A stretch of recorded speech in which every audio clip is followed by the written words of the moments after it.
Well, Grant, what's the buzz been like this week building up to a big game on Sunday? Well, we're 2 days away, so it'll be good today, I think.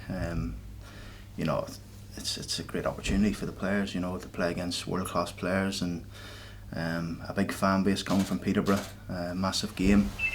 I think it's sold out, which is great. Everyone's looking forward to it and we can't wait. Is that the message to the players? They've got to go and really relish this one and enjoy it. It's not the sort of opportunity that comes around very often. Go and enjoy it. Go and play a normal game. We won't be changing for Chelsea. I know it may sound a bit arrogant. It's not. It's a cup game. We want to go there and put a good performance on.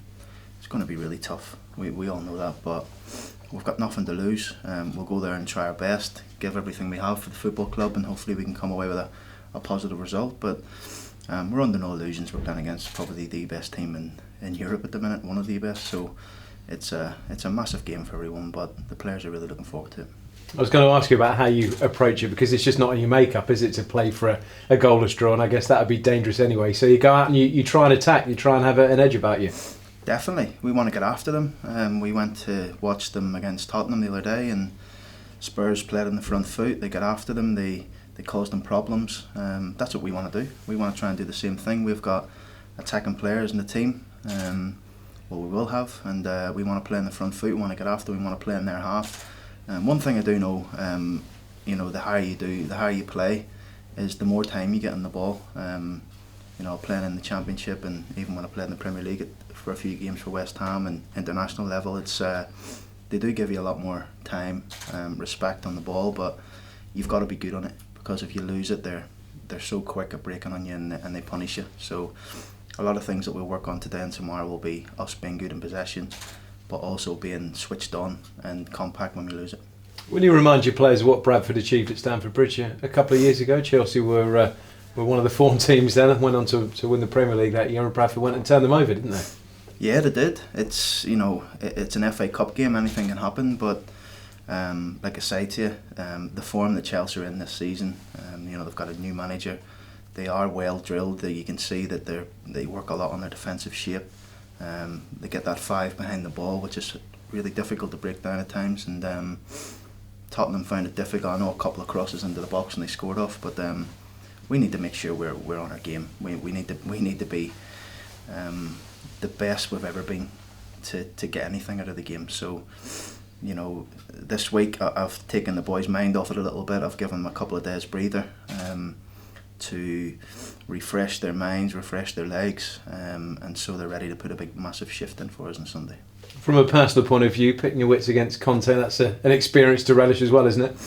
It is. Obviously he's one of the best managers in the world. He's highly thought of, and I think he's probably the best Italian manager at the minute, and they've got a lot of good ones. So what he done with the Italian side, really, in terms of, it wasn't really, at the time in the Euros, people weren't looking at Italy as one of the favourites, and what he done in the Euros with them, was nothing but sensational, really. So for me, I think the biggest thing for me is to I know we're playing against them, but I hope I can get 5-10 minutes with them and have a chat with them in terms of how they work and learn and and grow that way, which is something I'm really looking forward to as well. Is it a proud day for you as a manager generally, taking past your club you're so close to one of the Premier League big boys, as you say, one of the best teams in Europe at that stage with this club? Is it a proud day for you and your family? Massive. It's probably one of the biggest days of my career, up there with the playoff games that I played in. Definitely the biggest day of my managerial career. To go and pit your wits against the best is something you aspire to do when you're a youngster. When I started at my coaching, this was up there with one.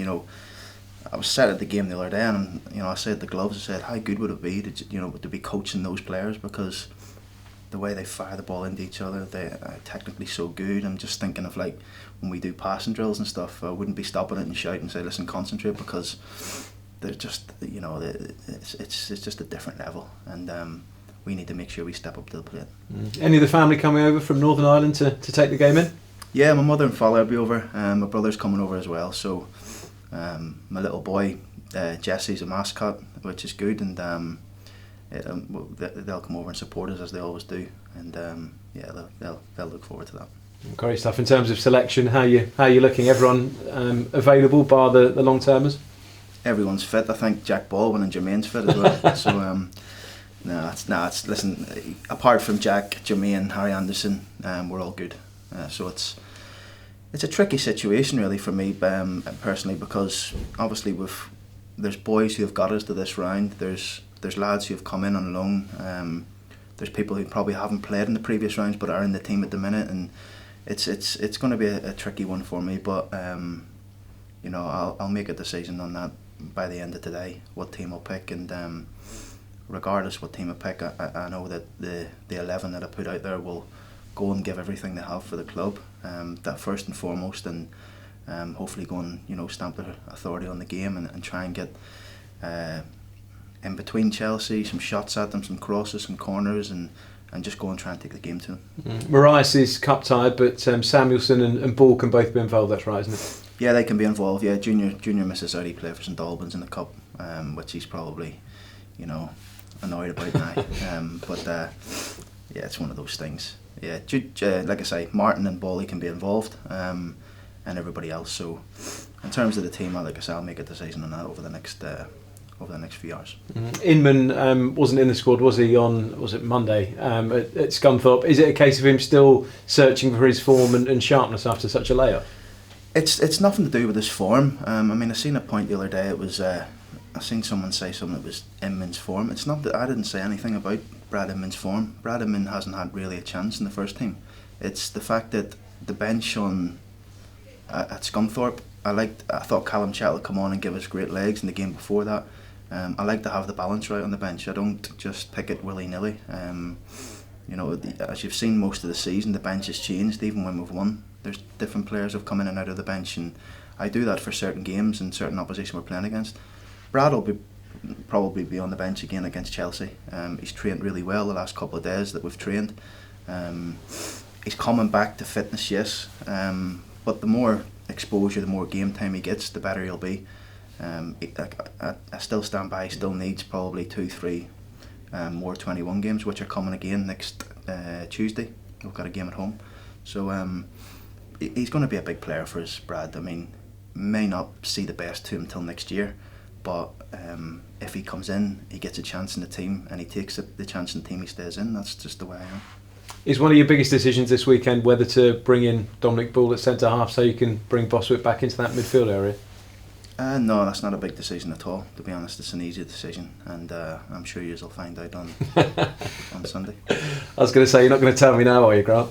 No, I mean, listen, the team doesn't even know yet, so I'm not going to sit in here and say to you about the team. But it's an easy decision, and I'm sure you'll understand. Yeah, fair enough. And in terms of incoming business and outgoing business, I suppose that's parked, is it, for the next couple of days, and you get back onto that on Monday? Yeah, I mean, it's January. There's going to be talk about players going, players coming in. It's important that you don't let that lose your concentration, and that's something that I've learned over the years at this club and seeing it happen. One thing I will not let it do in terms of myself and my players is let anybody's concentration slip because of the January transfer window. It is what it is. Players are going to be linked with clubs. Players are going to be linked to leave the club. You get on with it. You're big enough. You're man enough to deal with it, and that's what happens in January at every football club.